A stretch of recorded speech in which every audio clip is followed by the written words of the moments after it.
recent tweet, Bungie have come out and stated that they want to include the raid and dungeon loot in the tiered system, bringing them forward, updating them with new armor perks, new origin traits, new perks in general, just giving them a glossy finish. As the raid and dungeon loot, especially also from Sundered Doctrine, have been relatively high quality and also could be meta contenders, myself and a friend, we have decided to get some clips, record some gameplay, put them together, do a quick voiceover, however cringe or however unprofessional it may sound, just to give you a understanding of ways to make your life easier in this dungeon, as it is considered one of the worst or most annoying dungeons to run in the farm, so that you, in the hopes that you can get maybe the loot that you're after a little bit more easily. The first encounter is pretty simple in nature. There's a wheel at the back of the room in the middle with 3 symbols. These symbols form a truth that is based in the lore. Every round there is a symbol missing, and the second round 2 and the third 3. Your goal is to guide the light from the middle into the side rooms to create another truth to progress. There are only a set number of truths that could be created during this encounter. On screen now is a depiction of all the possible ones. In addition, there's only 1 truth per round, so it's pretty easy to figure out which it can be, as they're all based on the lore of A, the dungeon, B, what has happened in the game so far. Each side room is comprised of a subjugator and many smaller adds. The adds are of the different element to the subjugator, so if you have the stasis subjugator, then the smaller adds will be strand, and vice versa. These can be a bit annoying as they do like to move, they do like to freeze, they do like to suspend, they do like to drag. So let's talk some builds. Titans, my first recommendation is Solar Titan. It's a tried and true method, Bonk Titan with Wormgod's Caress. Building up a couple stacks lets you just one-shot the subjugators at the back, and healing is easy. My other recommendation is Arc Titan, as it's the lazier version of the Solar Titan, just being able to run in, punch, and that's it. For Warlocks, I recommend the tried and true Prizlock Getaway Artist spam. You don't have potent abilities really to one-shot them, so you're going to have to rely more on your weapons, but that's it. Voidlock is the other alternative for this. Scatter grenades just clear the room so really fast, and it's just effortless with the survivability. Finally, Hunter. The first build I recommend is Niche. Mask of Fealty to freeze, easy to one-shot. It's ammo dependent and takes some getting used to. Finally, the other build is just your Prismatic Coil Syntho, grapple melee spam. It's probably the better option as it's easy to survive, easy to do damage. Having discussed builds and how to get your lenses pretty easily, there's one last piece of tech that I would like to discuss in this, and that's lens duping. After you get your lens, you can progress to one of the dunk spots, and if you die at 99% of the dunk, then it will drop as well as place in the holder. So as soon as your teammate reses, you'll be able to pick up the other lens. This is only useful for areas with a common spot, which I will go over in a second. Having spoken about builds and lens duping, I think it's finally time to address the bulk of this encounter, and that's lens placements, as well as how you would go about completing this encounter as easy as possible. Depicted is a map of the first encounter, and highlighted in the middle are the 3 lenses that distribute the light to the outside rooms. Additionally, I have marked the 3 common lenses that then can further distribute to any room. Left to L12, right to R12, and the middle one to L2R2. Marked F is the final lenses that then would activate the symbol. You don't need any more lenses than this, as you can hit all the lenses from these in any combination.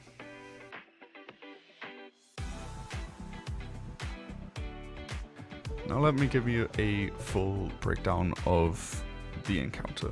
For our first round we have L1, so we're taking the left lenses through to the bottom left, taking the common left first lens and then the final second lens to guide the light to that room over 3 static lenses.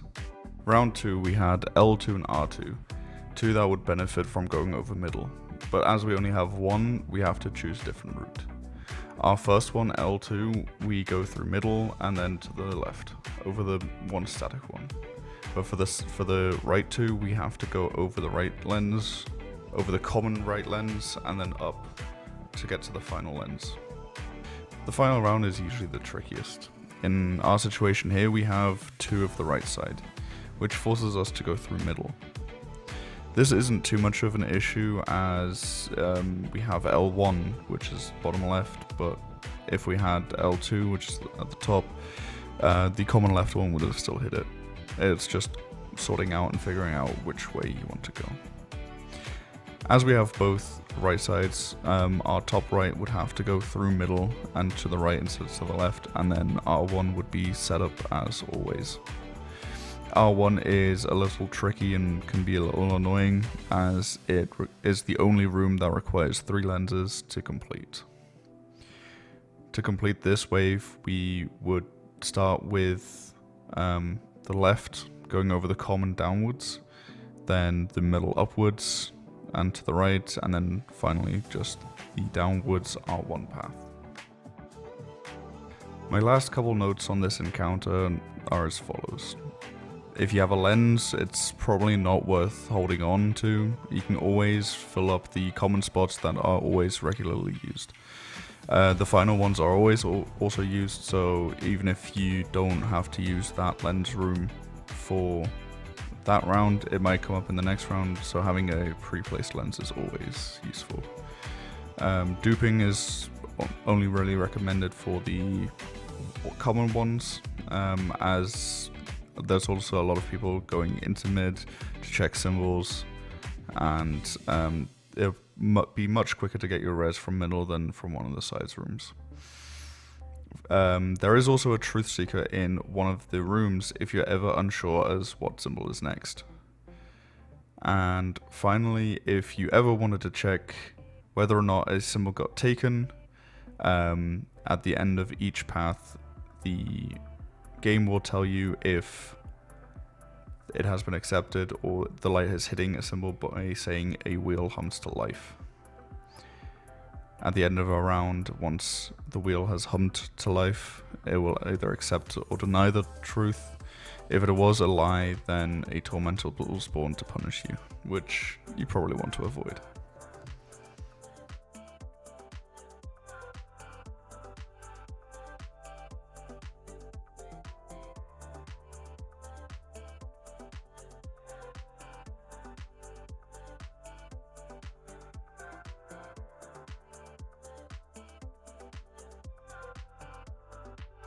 Let's talk transition. In this game there is something called a DSM, or default spawn manipulation. It basically means that when your res gets obstructed, the game chooses a fallback spot to spawn you at instead. In this case, it will spawn you at the Indiana Jones falling spiky ball trap just before the lock set puzzle to open the door. This is pretty useful as you can send someone to start doing the puzzle early whilst the other 2 players just follow up. To do it, as you enter the load zone before the maze section, we'll have 1 person die. As you're fresh in the instance, you haven't set your res point, so that 1 person can then crouch underneath you and look straight up, and the other person just spam stasis crystals to block every single possible spawn location. Then once the res occurs, the person is forward. The 1-2 transition can also be done early. Towards the end of the first encounter, or maybe the 3rd wave, a Priz Hunter can use Storm's Edge and Mask of Fealty to breach through the ceiling. This allows them to go to the spot to do DSM solo.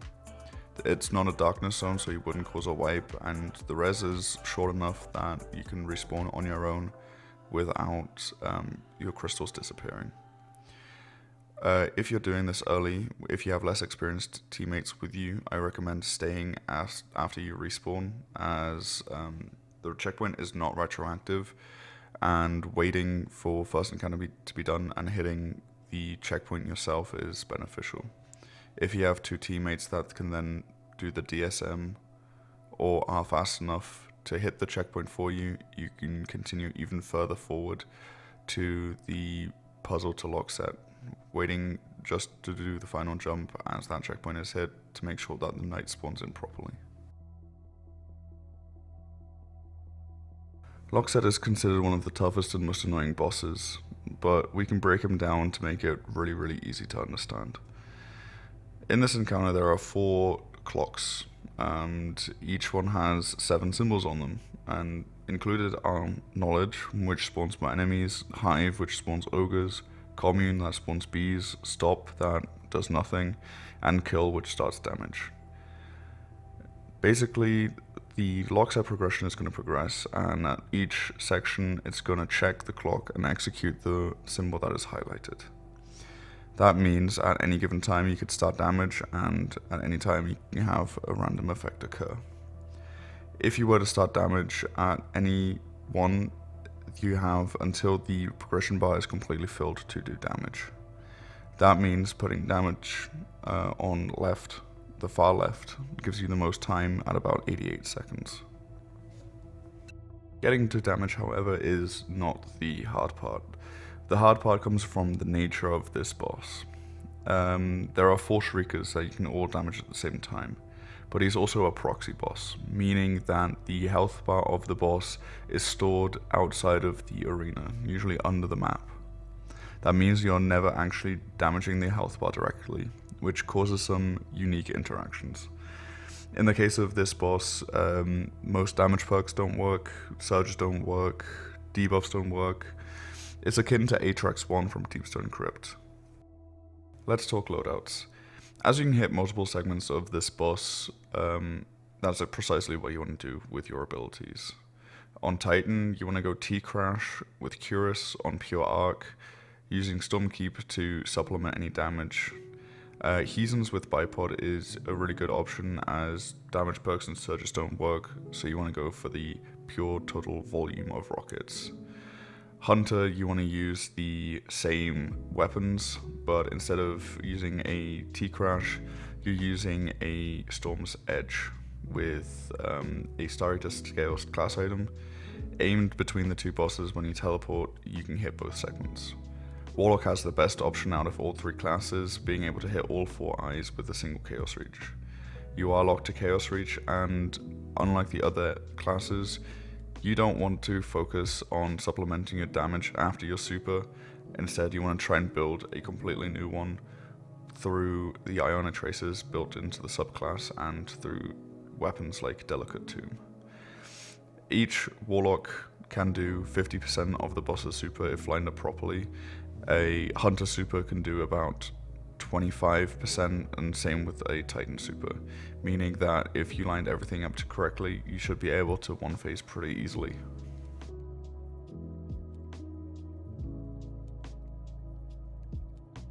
There's not much left to be said about this encounter. It's pretty annoying, but it can be very consistent once you get it down.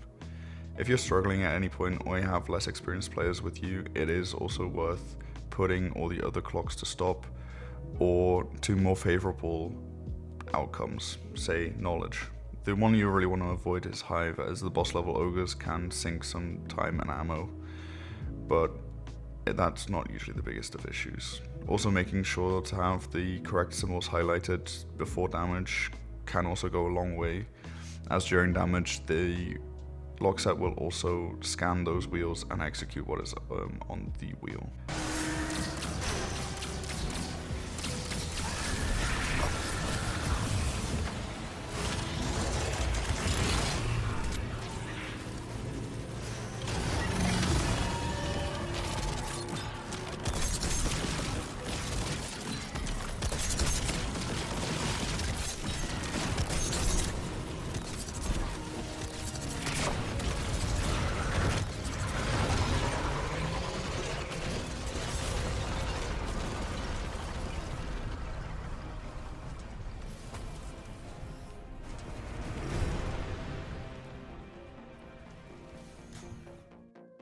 After dunking balls into holes, let's talk about 2-3.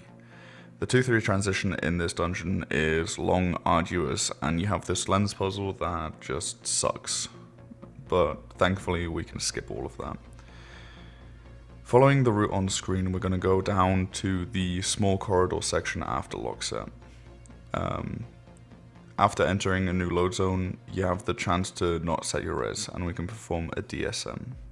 I'm placing myself as a marker and already lining myself up. I'm going to line my crosshair 3 tiles to the right of the last lamp. Then I'm telling my teammates to come towards me and die. Just make sure that when you're entering the new load zone, you touch the ground as little as possible, or not at all if possible. Every time you touch the ground, you want to jump immediately.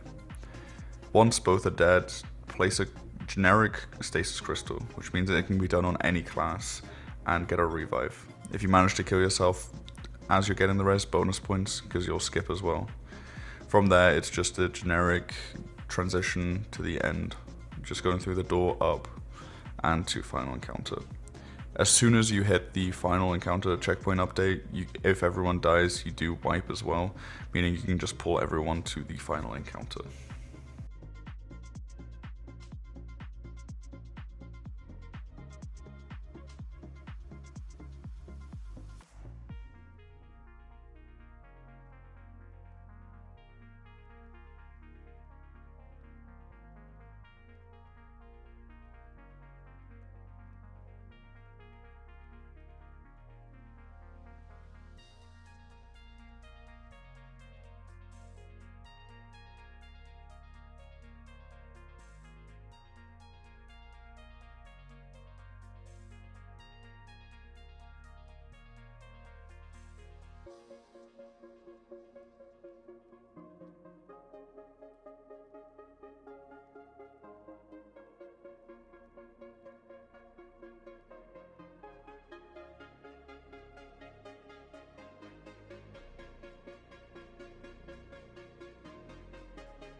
Karev is a small and nimble boss, and a bit of a bully. He likes to run around, he likes to drag you, he likes to suspend you, and he's actively hindering your progress by snaring up the nodes.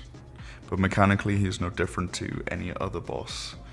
Just the only distinction being, whereas you've been trying to find the truth, you're here to expose a lie and burn it. To begin the encounter, you have a wheel in the middle with 7 segments on it, 3 left, 3 right, and 1 in the middle to divide them.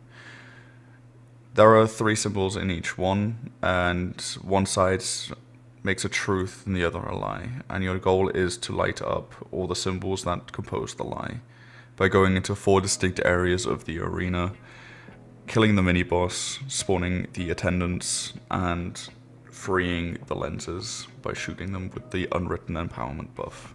There is a map on screen depicting where each one of the symbols is and the corresponding lens that you have to free. And that's about it. Once you have 3 symbols lit up, the correct symbols lit up, then it is time for damage. In addition, in the left or the right room, there will be a truth seeker, but we're not here for the truth, we're here to expose lies. So whatever the truth seeker tells you, if you're unsure, you need to do the opposite. Launch location has also been widely debated, as you need an area where you can hide from the solar flare, but also have enough line of sight to do damage to the boss, who likes to move around a lot. The best location I have found for this is the far left corner relative to the rally flag. Behind the pillar you have protection from the flare, but also if you break line of sight of the boss, his AI is trained to chase you down, usually stopping right in front of where you do damage. Jumping up to the wall means he moves around a little as well, and usually just sits in front of you. This spot can be a bit dangerous, as once the damage ends you do have to go hide again, but that usually isn't too much an issue. In addition, the boss, he is a bit temperamental and he doesn't behave well to a couple things. So avoid throwing grenades, especially jolting, storm, pulse, and a couple damage over time effects. Let's talk loadouts. For this boss, you want to avoid using grenades or Helion, just because it messes with the AI. That being said, the first recommendation is a Well of Radiance Warlock with Boots of the Assembler and Div. This is to give your teammates a 35% damage buff, a 15% weaken, as well as give you the ability to actually hit crits on a boss with a small crit spot, and that likes to move around a lot. That being said, if you already have a Warlock on your team who is Div and Well, then it's recommended to use Metaiodoxia and Needlestorm with the refurbished sniper rifle and 3 kinetic surges. The refurbished is a good option here as it doesn't really mess with the AI, it doesn't really do damage over time, it is good sustained damage, good total damage, and Needlestorm, if saved to the end, is a good burst option on top of it. Titans, there's only one really thing to recommend. I am going to recommend the same sniper rifle as it is probably just the best option for this boss. But then on Pure Arc Curious with Storm's Keep, the Storm Keep's Barricade is going to generate Bolt Charge and it's going to mess with the boss a little bit, but it's not as bad as grenades would be. And finally, the MVP for this encounter, Hunters. Hunters are just the best option, especially because you have a Div, you can abuse the current state of Lucky Pants with the Uncivil Discord with Precision Instrument. If you wanted to go one step further, you can also set up a loadout with Still Hunt and Celestial beforehand to get an extra burst of damage in there. There isn't much left to say about this dungeon. It's pretty straightforward, and at the end of the day it just comes down to running it and communicating with your team. I really hope you did enjoy this guide, and I hope you learned something and that you are able to farm the loot that you want when it comes out. Please feel free to leave any feedback in the comments, as I am new to making guides and I do want to make the best quality guides for you as possible. And I do plan to release other guides. Until then, thank you and bye bye.